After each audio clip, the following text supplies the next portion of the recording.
여러분, 안녕하세요. 오늘 여러분과 함께할 이야기는 단순한 이야기가 아닙니다. 제가 지금까지 수백 편의 이야기를 읽어왔지만 이 이야기를 처음 접했을 때 저는 한동안 멍하니 앉아 있었습니다. 왜냐고요?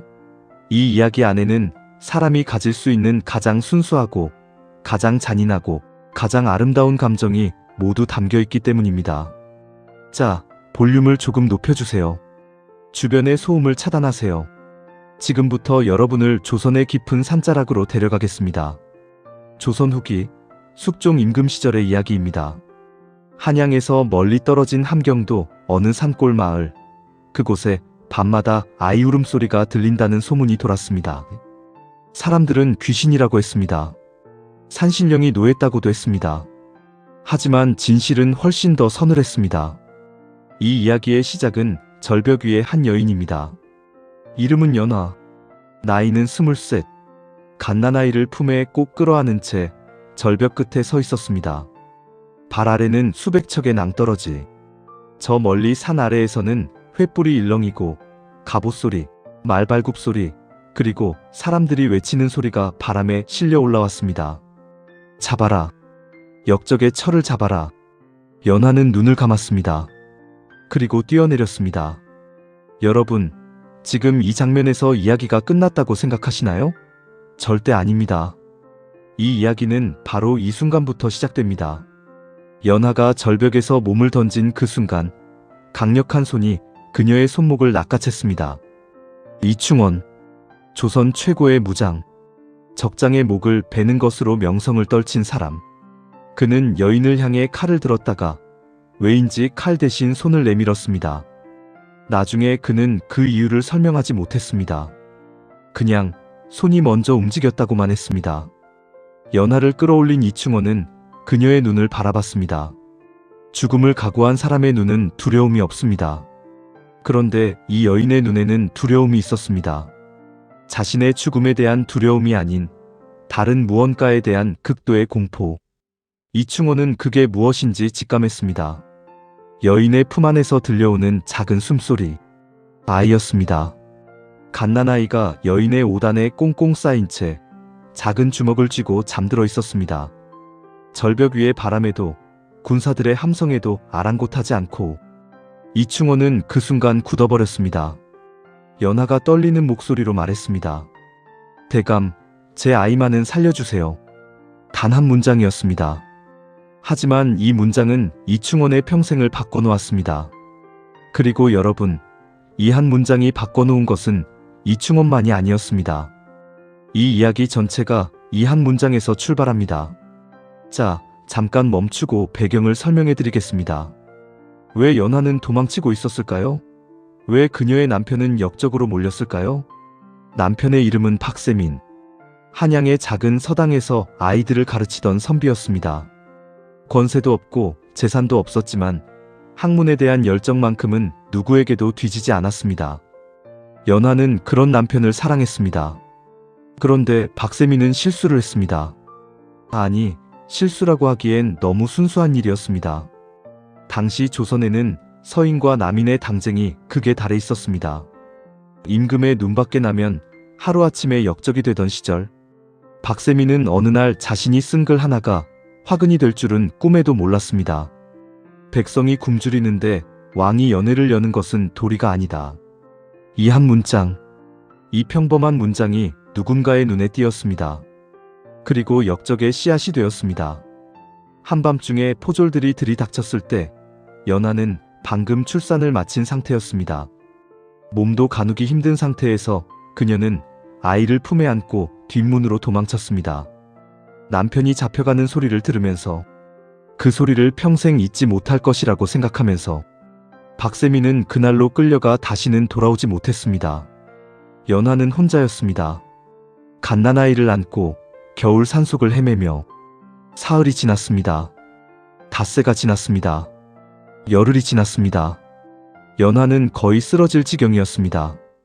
젖도 부족했고 음식도 없었습니다. 산속에서 만나는 사람마다 포졸들을 두려워해 문을 닫아 걸었습니다. 역적의 철을 숨겨주다간 자신도 역적이 되는 시절이었으니까요. 그렇게 도망치다 절벽 끝에 몰린 것이었습니다. 이제 여러분은 아시겠죠? 왜 연하가 뛰어내렸는지. 아이의 위치를 발설하지 않기 위해 스스로 죽음을 택한 것이었습니다.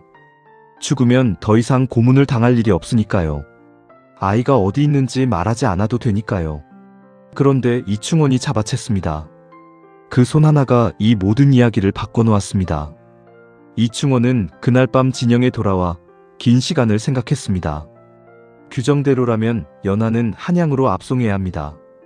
역적에 처 아이는 관아에 넘기거나 그냥 버려두면 됩니다. 그게 법이었습니다. 그게 명령이었습니다. 하지만 이충원은 잠을 잘 수 없었습니다. 그 눈빛이 자꾸 떠올랐습니다. 죽음을 두려워하지 않으면서도 아이를 위해서만은 떨고 있던 그 눈. 조선 팔도 전쟁터를 누비며 수백 명의 눈을 봐온 이충원이었지만 그런 눈은 처음이었습니다. 날이 밝기 전에 이충원은 결정을 내렸습니다. 그는 혼자 연하가 묶여있는 천막으로 갔습니다. 그리고 아무도 모르게 포박을 풀어주었습니다. 그리고는 말했습니다. 동쪽으로 사흘을 가면 강이 나온다. 강을 건너면 작은 절이 있다. 거기 가서 주지 스님에게 내 이름을 대라. 연하는 눈을 크게 뜨고 이충원을 바라봤습니다. 왜 이러십니까? 이충원은 대답하지 않았습니다. 돌아서서 나갔습니다. 그리고 다음날 아침 진영에 보고했습니다. 역적의 처가 도망쳤다. 추격하라. 하지만 그 추격대를 이끈 것은 이충원이었고 그는 정반대 방향으로 군사를 이끌었습니다. 여러분, 이 장면 어떻게 생각하시나요? 조선 최고의 무장이 명령을 어기고 역적의 처를 도망치게 해주었습니다. 왜일까요? 사랑이었을까요? 동정이었을까요? 아니면 다른 무언가였을까요? 계속 들으시면 알게 됩니다. 연하는 이충원이 알려준 대로 동쪽으로 걸었습니다. 겨울 산속이었습니다. 바람은 칼날처럼 날카로웠고 발은 얼어붙어 감각이 없었습니다. 아이는 연하의 옷 안에 꼭 쌓여 있었고 연하는 자신의 체온으로 아이를 녹였습니다. 걷다가 쓰러지면 일어났습니다. 일어나서 또 걸었습니다. 쓰러지면 또 일어났습니다. 사흘째 되는 날 저녁 강이 나왔습니다. 강은 얼어 있었습니다. 연하는 얼음 위를 조심조심 걸었습니다. 중간에 얼음이 갈라지는 소리가 났습니다. 연하는 멈추지 않았습니다. 발을 빠르게 놀렸습니다. 아이를 더 꽉 끌어안고 강을 건넜습니다. 그리고 강 너머 언덕 위에 희미한 불빛이 보였습니다. 절이었습니다. 연하는 그 불빛을 보는 순간 그만 무릎을 꿇고 말았습니다. 더 이상 걸을 힘이 없었습니다. 하지만 아이가 울었습니다. 그 작은 울음소리에 연하는 다시 일어났습니다. 하나, 둘, 셋. 발을 세면서 걸었습니다. 숫자를 세면 왠지 덜 힘들 것 같아서. 실제로는 더 힘들었지만 27걸음을 더 걷고 연하는 절 문 앞에 도착했습니다. 그리고 쓰러졌습니다. 절의 주지 스님 이름은 해명이었습니다. 늙고 쪼그라든 몸이었지만 눈빛만큼은 어떤 젊은이보다 맑았습니다. 이충원과는 오래전부터 인연이 있었습니다. 전쟁터에서 죽어가는 병사들을 함께 돌본 적이 있었습니다. 그때부터 둘은 이상한 우정을 나눴습니다. 칼을 들고 사람을 죽이는 장수와 계율을 지키며 생명을 아끼는 스님의 우정. 해명은 쓰러진 연하를 보고 즉시 방 안으로 데려갔습니다. 따뜻한 죽을 먹이고 얼어붙은 발을 녹여주었습니다. 아이는 건강했습니다. 연하의 품 안이 얼마나 따뜻했는지 그 추운 겨울 산속에서도 아이는 멀쩡했습니다. 연하가 깨어났을 때 해명이 말했습니다. 이충원 대감이 보냈느냐? 연하가 고개를 끄덕였습니다. 해명은 잠시 눈을 감았다가 말했습니다. 그럼 이곳에 있거라. 아무도 모르게. 왜 도와주시는 겁니까? 해명이 웃었습니다. 충원이가 부탁하는 것은 처음이다. 평생 한 번도 부탁을 안 하던 사람이 부탁을 했다는 건 그만한 이유가 있다는 뜻이지. 연하는 해명의 눈을 바라봤습니다. 그 눈에서 이충원과 같은 무언가를 봤습니다. 판단하지 않는 시선. 그냥 있는 그대로를 받아들이는 눈빛. 연하는 그날 처음으로 울었습니다. 남편이 잡혀가던 날도 절벽 끝에서 뛰어내리던 날도 울지 않았는데 작은 절 방 안에서 늙은 스님 앞에서 그제야 울었습니다. 아이는 그 울음소리에 깨어나 같이 울었습니다. 모자가 나란히 울었습니다. 해명은 아무 말 없이 그 곁에 앉아 있었습니다. 여러분, 이 이야기에서 또 한 명의 중요한 인물이 등장합니다. 박소연. 해명 스님의 절에서 일을 돕던 처자입니다. 나이는 19. 부모를 어릴 때 잃고 절에 들어와 살고 있었습니다. 손이 크고 목소리가 우렁차고 웃음소리가 산을 울릴 만큼 컸습니다. 연하와는 정반대의 사람이었습니다. 소연은 연하를 처음 봤을 때 이렇게 말했습니다. 언니, 밥은 먹었어요? 아이는 이름이 뭐예요? 젖은 잘 나와요? 3가지 질문을 한꺼번에. 연하는 이 뻔뻔한 처자에게 처음엔 당혹스러웠습니다. 하지만 소연의 거침없음이 점점 위안이 되었습니다. 소연은 역적이니 포졸이니 그런 것에 전혀 관심이 없었습니다. 그냥 지금 눈앞에 있는 아기가 귀엽고 언니가 밥을 잘 안 먹는 게 걱정될 뿐이었습니다. 어느 날 소연이 물었습니다. 아이 이름은 뭐라고 할 거예요? 연하는 오랫동안 생각했습니다. 서은. 소연이 고개를 갸웃거렸습니다. 무슨 뜻이에요? 새벽 여명. 어두움이 끝나고 빛이 시작되는 그 순간이요. 소연이 고개를 끄덕였습니다. 좋다. 서은아, 빨리 자라라. 그 말에 연하는 소리 없이 웃었습니다. 오랫동안 웃어본 적이 없었는데. 한편 이충원은 한양으로 돌아갔습니다. 포상을 받았습니다. 역적을 진압했다는 공로로. 하지만 이충원은 그 포상을 받으면서 이상한 느낌을 받았습니다. 뭔가가 잘못됐다는 느낌. 연하가 계속 떠올랐습니다. 그 눈빛이, 그 목소리가. 이충원은 스스로를 이해할 수 없었습니다. 그는 감정에 약한 사람이 아니었습니다. 전장에서 부하들이 죽어가는 것을 보면서도 눈 하나 깜짝하지 않던 사람이었습니다. 그런 그가 왜 그 여인 때문에 잠을 설치는지. 이충원은 결국 답을 찾지 못한 채로 시간을 보냈습니다. 그러다가 봄이 왔을 때 이충원은 해명 스님에게 편지를 보냈습니다. 그녀는 잘 있는가? 해명의 답장은 짧았습니다. 잘 있다. 아이도 잘 있다. 그런데 자네는 잘 있는가? 이충원은 그 편지를 몇 번이나 읽었습니다. 그런데 자네는 잘 있는가? 그 한마디가 이상하게 마음에 걸렸습니다. 나는 잘 있는가? 그는 솔직히 대답할 수 없었습니다. 여러분, 이쯤에서 이충원이라는 사람을 좀 더 들여다봐야 할 것 같습니다. 이충원은 어릴 때 어머니를 잃었습니다. 전쟁 중에 적군이 마을을 습격했고 어머니는 어린 이충원을 감추고 나서지 않았습니다. 이충원은 숨어서 어머니가 끌려가는 것을 봤습니다. 그리고 다시는 어머니를 보지 못했습니다. 그날 이후 이충원은 결심했습니다. 강해지겠다. 아무도 나를 해치지 못할 만큼. 그 결심이 그를 조선 최고의 무장으로 만들었습니다. 하지만 동시에 그 결심은 그를 점점 더 혼자로 만들었습니다. 감정을 드러내면 약해 보인다고 생각했습니다. 그래서 웃지 않았습니다. 울지 않았습니다. 50이 넘도록 이충원에게는 가족이 없었습니다. 부인도 자식도. 전쟁터가 집이었고 칼이 벗이었습니다. 그런 이충원이 연하의 눈빛에 흔들린 것입니다. 왜였을까요?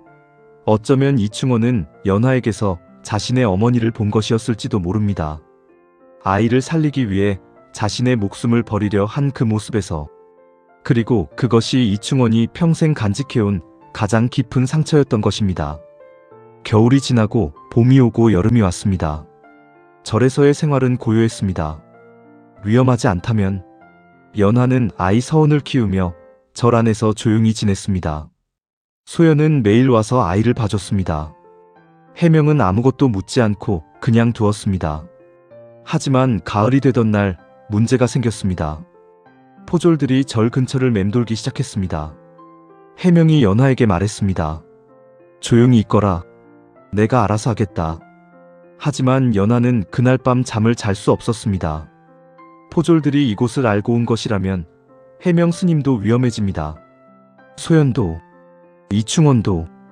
연하는 스스로 떠나야 한다고 생각했습니다. 하지만 어디로? 아이를 데리고 또 어디로 도망칩니까? 연하는 그날 밤 마당에 나와 하늘을 봤습니다. 별이 가득했습니다. 남편 박세민은 어떻게 됐을까? 살아있을까? 아니면 이미. 연하는 그 생각을 멈추려 했습니다. 그때 해명이 마당으로 나왔습니다. 두 분이 나란히 하늘을 바라봤습니다. 해명이 말했습니다. 이충원이 온다. 연하가 고개를 돌렸습니다. 이충원 대감이요? 해명이 고개를 끄덕였습니다. 직접 오겠다고 했다. 내 상황을 해결하겠다고. 연하는 아무 말도 하지 못했습니다. 왜 그 사람이 이렇게까지 합니까? 해명이 잠시 멈췄다가 말했습니다. 그것은 이충원이 직접 내게 말할 것이다. 이충원이 도착한 것은 사흘 뒤였습니다. 홀로 왔습니다. 군복도 아닌 그냥 선비 차림으로. 연하는 마당에서 서원을 안고 있었습니다. 이충원을 보고 일어났습니다. 두 사람은 한동안 아무 말도 하지 않았습니다. 이충원이 먼저 말했습니다. 아이가 많이 컸군. 연하가 고개를 숙였습니다. 대감 덕분에 살아있습니다. 이충원이 천천히 가까이 다가왔습니다. 그리고 서원을 바라봤습니다. 서원이 이충원을 보고 방실방실 웃었습니다. 아직 세상이 뭔지 모르는 아이의 웃음. 이충원의 표정이 변했습니다.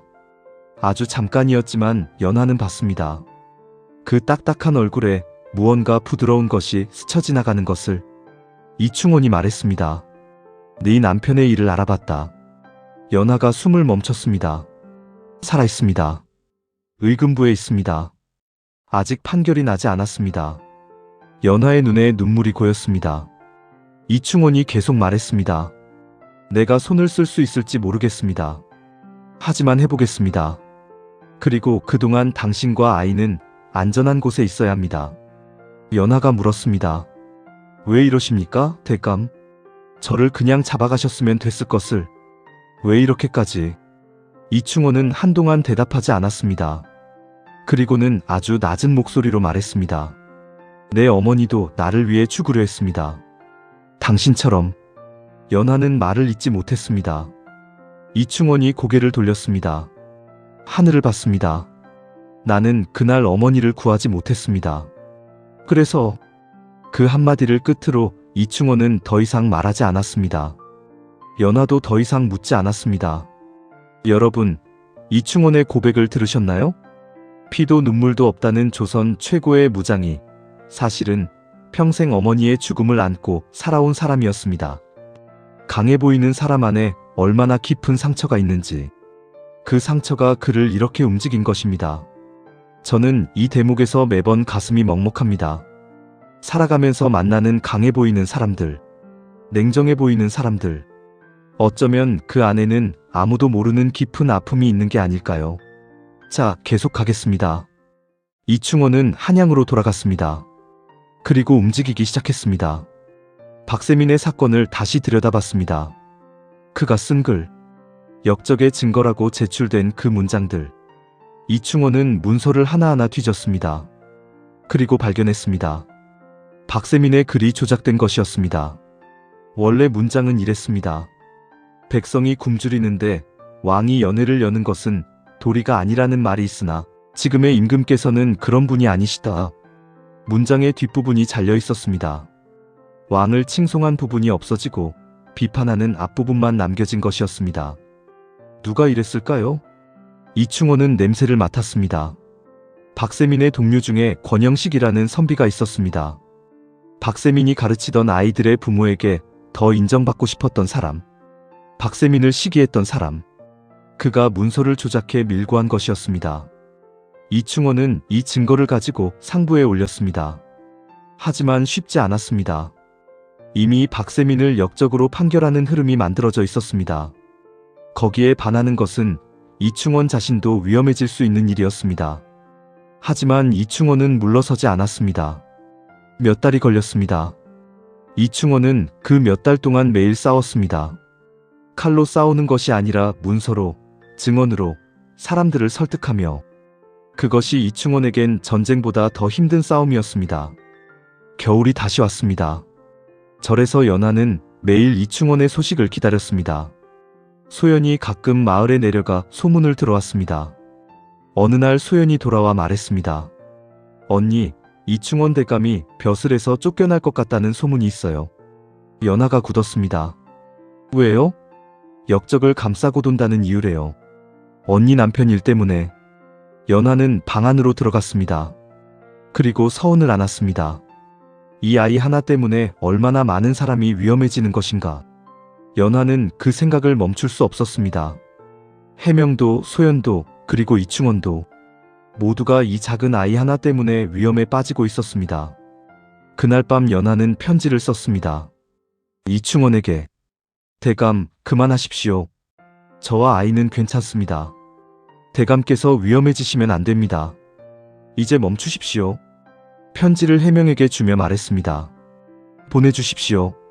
해명이 편지를 받아들고 오랫동안 바라봤습니다. 그리고 말했습니다. 보내겠다. 하지만 이충원이 멈출 것 같으냐? 연하는 대답하지 못했습니다. 이충원은 편지를 받았습니다. 읽었습니다.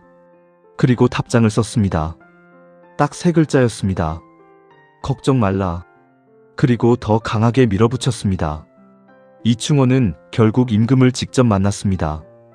어전에서 무릎을 꿇고 증거를 내놓았습니다. 목숨을 걸고 말했습니다.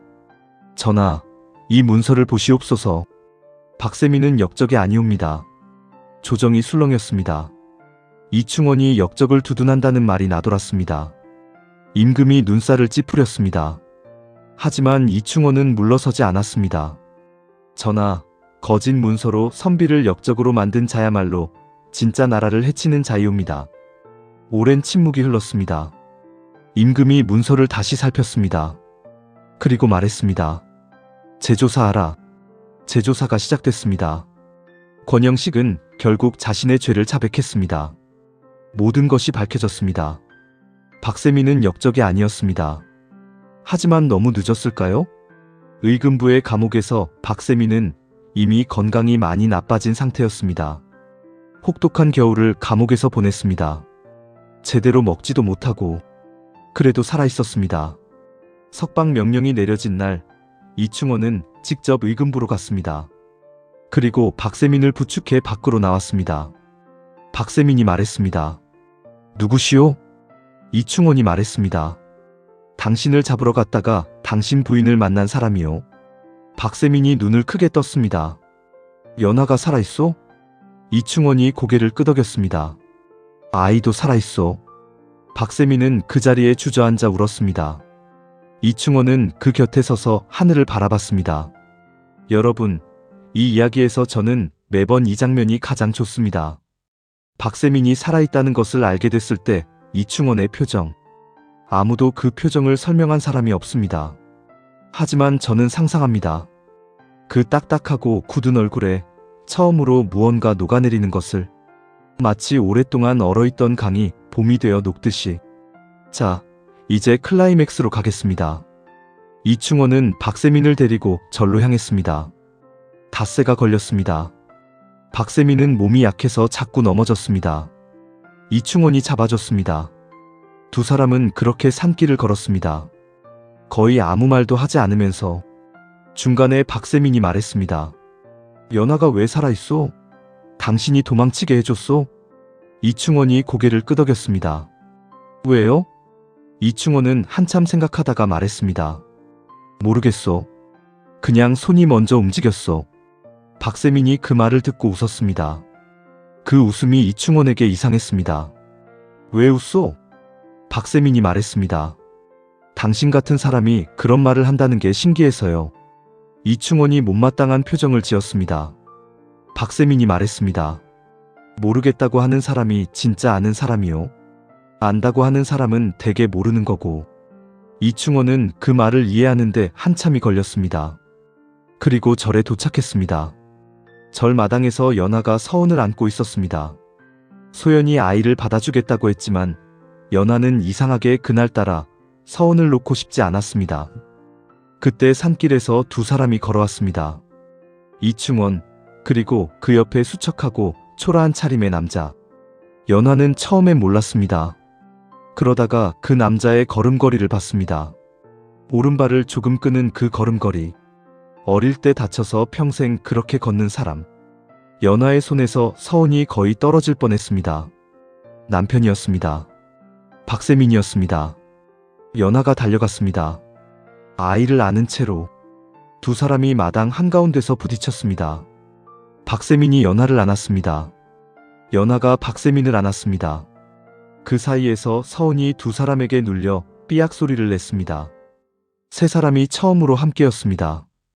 이충원은 그 장면을 멀리서 바라봤습니다. 해명이 그 옆에 와서 섰습니다. 잘 됐구나. 이충원이 아무 말도 하지 않았습니다. 해명이 말했습니다. 너는 왜 혼자 서 있느냐? 이충원이 말했습니다. 저 사람들이 있을 자리에 내가 끼면 안 되지 않습니까? 해명이 웃었습니다. 누가 그런 말을 하더냐? 이충원은 대답하지 않았습니다. 여러분, 이 이야기는 여기서 끝나지 않습니다. 아름다운 재회가 있었지만 세상은 여전히 녹록지 않았습니다. 조사는 끝났지만 박세민의 이름이 완전히 회복되기까진 시간이 필요했습니다. 연하와 서은은 여전히 한양으로 돌아가지 못했습니다. 박세민도 몸이 완전히 나을 때까지는 움직이기 어려웠습니다. 그래서 한동안 모두가 절에서 함께 지냈습니다. 이충원도 함께였습니다. 왜냐고요? 박세민이 부탁했습니다. 조금만 더 있어 주시오. 나를 도와준 사람이 어떤 사람인지 더 알고 싶소. 이충원은 거절하려다가 결국 남았습니다. 왜인지는 이번에도 설명하지 못했습니다. 그 한 달이 이충원의 삶에서 가장 이상한 시간이었습니다. 전쟁도 조정도 칼도 없는 시간. 그냥 밥을 먹고 이야기를 나누고 아이가 웃는 소리를 듣는 시간. 박세민은 그를 가르쳐줬습니다. 이충원은 그를 잘 몰랐습니다. 전쟁터에서 자랐으니까요. 박세민이 글을 읽어주면 이충원이 들었습니다. 연하는 밥을 했습니다. 이충원 앞에 밥을 내밀 때 연하는 아무 말도 하지 않았습니다. 그냥 내밀었습니다. 이충원도 아무 말 없이 받았습니다. 소연은 매일 와서 시끄럽게 떠들었습니다. 그 소란스러움이 이상하게 편안했습니다. 해명은 새벽마다 목탁을 쳤습니다. 그 소리에 이충원은 잠에서 깼습니다. 평생 새벽에 칼 가는 소리로 일어나던 사람이 목탁 소리로 일어났습니다. 서은은 점점 이충원을 좋아했습니다. 커다란 이충원이 신기했는지 이충원을 보면 웃고 손을 뻗었습니다. 이충원은 처음엔 어떻게 해야 할지 몰랐습니다. 아이를 안아본 적이 없었으니까요. 어색하게 조심스럽게 안았습니다. 서은이 그 팔 안에서 기분 좋게 잠들었습니다. 그날 밤 이충원은 왜인지 잠을 잘 잘 수 있었습니다. 한 달이 지났습니다. 박세민의 사면이 공식적으로 내려졌습니다. 이름이 회복됐습니다. 이제 한양으로 돌아갈 수 있었습니다. 짐을 쌀 때 연하가 이충원에게 말했습니다. 대감, 한양에 오시면 꼭 들르세요. 이충원이 고개를 끄덕였습니다. 박세민이 말했습니다. 당신이 없었다면 우리는 없었소. 빚을 갚을 길이 없소이다. 이충원이 말했습니다. 빚이라고 생각하지 마시오. 왜요? 나도 뭔가를 받았으니까요. 박세민이 물었습니다. 무엇을요? 이충원이 서은을 바라봤습니다. 잠든 서은의 얼굴을. 그냥 뭔가를요? 박세민이 웃었습니다. 가족이 떠났습니다. 절 마당이 다시 조용해졌습니다. 해명이 이충원 옆에 서서 말했습니다. 이제 어쩔 것이냐? 이충원이 말했습니다. 한양으로 가야지요. 해명이 말했습니다. 정말 그렇게 하겠느냐? 이충원이 멈췄습니다. 해명이 말했습니다. 사람이 무언가를 찾으면 그 다음에 어떻게 해야 할지 안다. 자네는 평생 찾던 것을 이번에 찾지 않았느냐? 이충원이 한동안 말이 없었습니다. 그리고 말했습니다. 나는 무관이요. 절에서 살 수는 없소이다. 해명이 말했습니다. 절이 아니어도 된다. 하지만 한양의 그 삶으로 돌아가는 것이 진짜 자네의 삶이냐? 이충원은 그 질문에 답하지 못했습니다. 여러분, 이 이야기의 마지막이 다가옵니다. 이충원은 한양으로 돌아갔습니다. 하지만 한 달도 되지 않아 사직서를 냈습니다. 조정이 발칵 뒤집혔습니다. 조선 최고의 무장이 갑자기 벼슬을 버리다니. 이유를 묻는 사람들에게 이충원은 말했습니다. 몸이 늙었소이다. 아무도 믿지 않았습니다. 하지만 누구도 막을 수는 없었습니다. 이충원은 한양을 떠났습니다. 어디로 갔을까요? 해명의 절로 갔습니다. 하지만 스님이 되겠다는 게 아니었습니다. 절 근처 작은 집을 짓기 시작했습니다. 손수 나무를 베어 벽을 세우고 지붕을 얹었습니다. 그 집이 완성됐을 때 이충원은 해명에게 말했습니다. 이제 여기 살겠소. 해명이 말했습니다. 왜 여기냐? 이충원이 말했습니다. 모르겠소. 그냥 여기가 좋소. 해명이 웃었습니다. 자네, 그 말버릇은 언제 고칠 것이냐? 이충원도 웃었습니다. 그 딱딱한 얼굴로 처음으로 제대로 웃었습니다. 봄이 왔습니다. 박세민 가족이 절에 방문했습니다. 서은을 데리고. 이충원의 집 앞에서 연하가 말했습니다. 잘 사시고 계시네요. 이충원이 말했습니다. 그렇소이다. 서은이 이충원을 보고 달려왔습니다.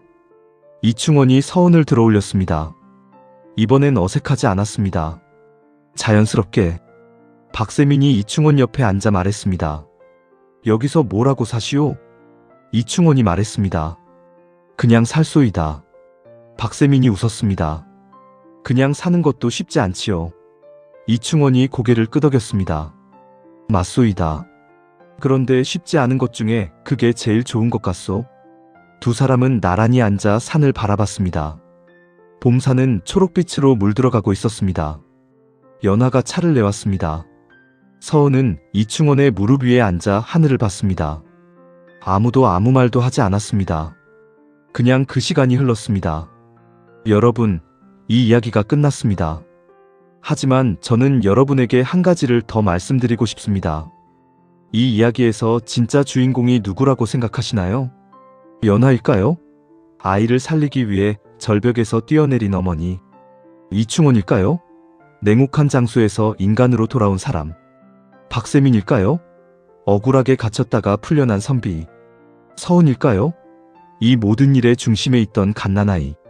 저는 이 이야기의 주인공이 따로 있다고 생각합니다. 바로 연결입니다. 절벽 위에 손 하나. 그 연결이 모든 것을 바꿨습니다. 이충원이 연하의 손목을 잡은 그 순간 두 사람의 운명이 바뀌었습니다. 박세민의 운명이 바뀌었습니다. 서은의 운명이 바뀌었습니다. 그리고 생각해보면 그 연결은 또 다른 연결에서 왔습니다. 이충원의 어머니와 이충원의 연결. 그 연결이 이충원을 움직이게 했습니다. 연결이 연결을 낳고 그 연결이 또 다른 삶을 구했습니다. 우리의 삶도 그렇지 않을까요? 지금 이 순간 여러분이 누군가의 손을 잡는다면 그게 어디까지 이어질지 아무도 모릅니다. 이충원도 몰랐습니다. 그냥 손이 먼저 움직였다고 했습니다. 때로는 그냥 손이 먼저 움직이는 것이 가장 옳은 일일지도 모릅니다. 이 이야기는 조선의 이름 없는 기록에서 시작됐습니다. 역사책에 이름이 남지 않은 사람들의 이야기. 대단한 영웅도 위대한 임금도 아닌 그냥 살아가려 했던 사람들의 이야기. 하지만 그들의 삶은 지금 우리에게까지 이어집니다.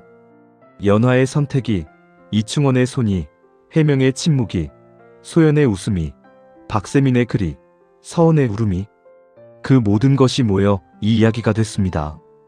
그리고 이 이야기는 이제 여러분의 것입니다. 오늘 이 이야기를 들으면서 여러분은 무엇을 느끼셨나요? 저는 이 이야기를 읽을 때마다 한 가지를 생각합니다. 강한 척 살아가는 것이 얼마나 외로운 일인가. 이충원처럼 평생 칼을 들고 아무도 자신을 건드릴 수 없게 만들었지만 사실 가장 무서웠던 것은 혼자였다는 것. 그리고 연하처럼 절벽 끝에서도 포기하지 않은 것은 강해서가 아니라 사랑하는 것이 있었기 때문이라는 것. 강함과 사랑. 이 두 가지가 이충원과 연하 안에 모두 있었습니다. 그리고 그 두 가지가 만났을 때 기적 같은 일이 일어났습니다. 여러분의 삶에도 그런 순간이 있기를. 절벽 끝에 몰렸더라도 손이 뻗어오기를. 아니면 여러분이 그 손이 되기를. 조선의 마지막 모정. 오늘 함께 해주셔서 감사합니다. 이 이야기를 좋아하시는 분들과 나눠주세요. 누군가에게는 이 이야기가 오늘을 버티는 힘이 될지도 모르니까요. 저는 다음 이야기로 또 찾아오겠습니다. 그때도 볼륨을 높여두세요. 좋은 이야기는 언제나 준비되어 있습니다. 여러분, 오늘도 잘 살아가세요.